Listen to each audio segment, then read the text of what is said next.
Basically how it works is that we have a QA department, much like any other gaming company. Actually, the head of QA is Sergey Filipov, the guy who was playing the game during the demo, so you can talk to him about specific QA stuff if you want. But in general, the way it works is that we have that department, and that department also collects statistics for certain map ship interactions and player behaviors. So on one hand, we have the statistics side where we see whether a ship overperforms in any given situation, like starting from the north, starting from the south, overperforming only in certain battle types and so on. And on the other hand, we have various internal servers, and we have a team that basically plays and plays and plays and plays and then plays and plays until it's ready, right? That's how it works. They basically play the game all day long. There are different answers depending on the situation. So we've had both situations. In general, the answer is that we try to keep it as historical as possible when we can. When for some reason it doesn't work, then always the gameplay balancing needs to come first. So if a ship needs to be nerfed, then we will nerf it. Because in the end it's a game and people need to be able to play it on a level playing field. If we make a ship historically accurate to the bone and really painfully stick to all of the details, then we will have ships that were either too bad or too good to be played, and nobody will play them. So that defeats the point of actually having them in the game.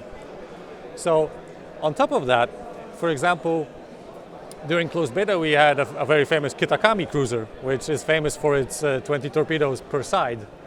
And we had to pull the ship because we didn't actually want to change its statistics too much, but it was being abused.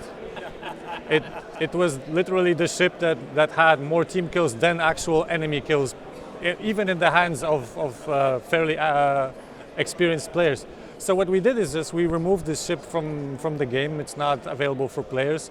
We might keep it as a reward for very high skill players because we know that they generally will know how to use it. But there's no way out. We don't want to nerf it too much. We don't want to change we can't remove torpedoes because that would make it historically inaccurate. It wouldn't be the Kitakami anymore. So it just depends. We try to stick to history, but sometimes history needs to be taken out of the game. So, we dropped that idea very early on because it didn't really work out. Just because of the amount of stuff happening at any given time in the game, people were generally only comfortable with controlling one set of armament at a time. So if it's a destroyer, most of the time people will be controlling the torpedoes. If it's a battleship, most of the time people will be controlling just the main caliber armament. If the player has a lot of skill, after a long period of time, then he gets good enough to switch between the two. For example, between a destroyer's torpedoes and guns, and shoots and maneuvers all the time. But for most players, they're not comfortable with micromanaging that much stuff in the view mode that we have. Maybe if it was RTS, there would be like a different perception and different behavior from players. So in general, we decided to stick to automated weapons and just balance them off of DPS values. And it's true that at high tiers where the ranges are so long that most of the time secondary armament will be useless just because you'll be ending the engagements with your main caliber artillery just before people get there. But we think that's an acceptable trade-off because you will still get those once in a while those cool situations where somebody does come close and then ship happens, right? So for now we think it's fine. Again, if we have a good idea on how to change it, then we'll probably do it.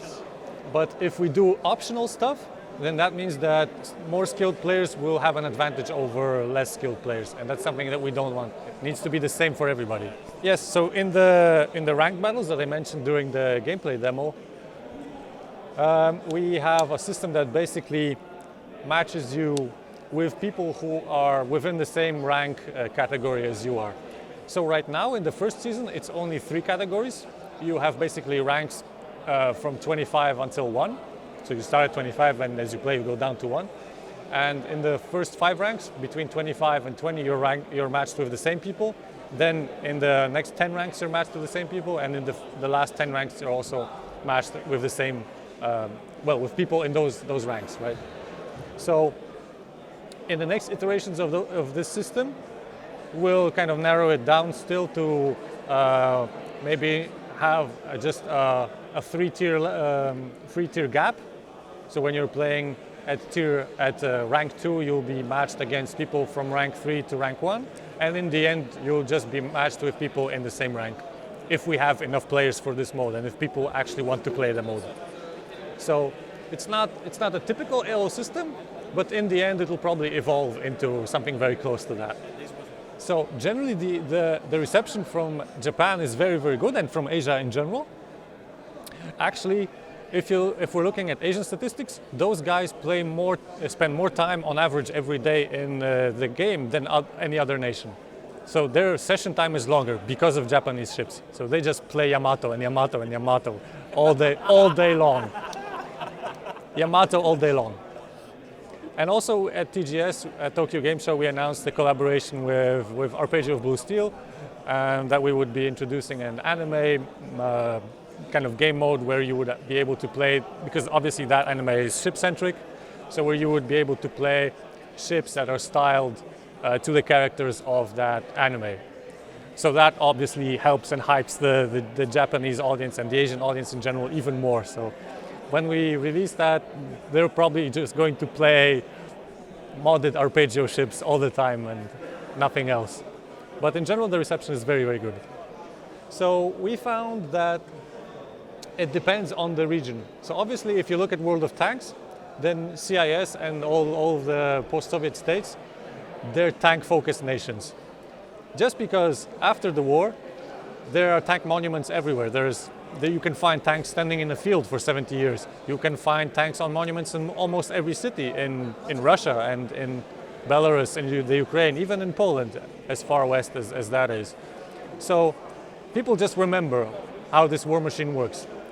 On the other hand, obviously warships, they own coastal areas, will know it. However, there are people with proud naval traditions, like the British, like the Dutch, and like the American and Japanese, who generally they won't know a ship or they won't know a tank, but they will know a ship. So if you ask an American guy, do you know a ship? Of course, Iowa, Arizona, whatever, they will know, because of Pearl Harbor and because of how naval tradition is portrayed over there. And the same goes for the Japanese guys. But if you ask them about tanks, they won't know. So, yes, so okay, so they can probably before Sherman they will say Tiger, and then they will say Sherman, which is funny, but that's due to media influences as well, right? And pop culture and how that was portrayed. So we don't think it has less of an appeal just because it's warships. We just think it has an appeal in different places geographically, you know. And on the other hand, we're also going to try to teach people that this is not generally a game about 1v1 encounters. It's a game about overall team-based DPS, damage dealing in fleet engagements, and not necessarily about you're aiming at one tank and dealing just the damage to it.